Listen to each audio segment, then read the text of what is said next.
The man could never have imagined that he would be reincarnated as the youngest son of a marquis in another world. However, because he awakened the useless production magic, he fell out of favor and was exiled to a frontier village as its lord. But he stubbornly turned managing the village into a survival and city building game. Because he was the youngest child, all the maids fawned over him. As a modern person, Van understood perfectly that knowledge could change destiny.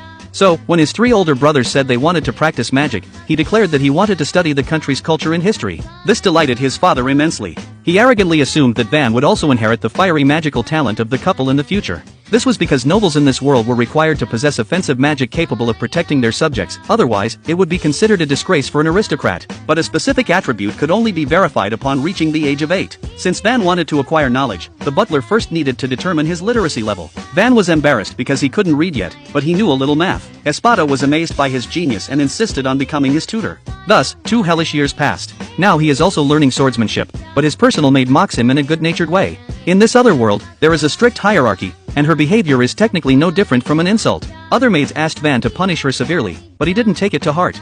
A flick on the forehead, and that was the end of it. しかし、バン様。終わり。はい。By the age of 5, Van could already fight on par with young soldiers. The vice commander of the knights was amazed. Van had been training with the sword for so long, yet his hands were still so soft. 勉強が大変なんだよ。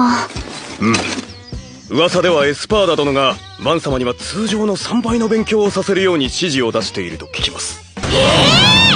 だからか。僕だけ朝から晩までしてるからおかしいと思ったんだ。The vice commander got excited. Given the situation, he considered speaking to the butler, believing Van should follow the path of the sword. But Van liked both fencing and reading. However, no matter how you looked at it, the man wanted to mentor Van too. 優しく教えてね。もちろんですとも。バン様はまだまだ子供ですからな。これは真っ赤な嘘だった。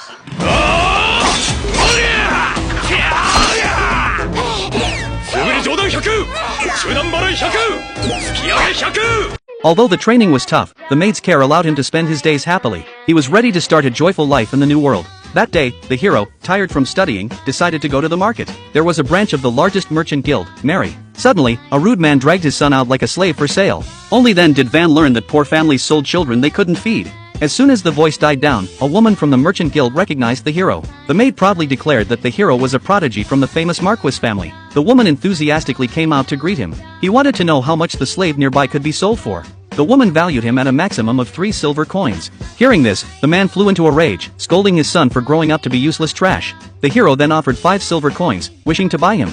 Seeing the money, the scumbag grabbed it and ran away. After asking around, the hero learned that the boy's name was Kamsin. The hero decided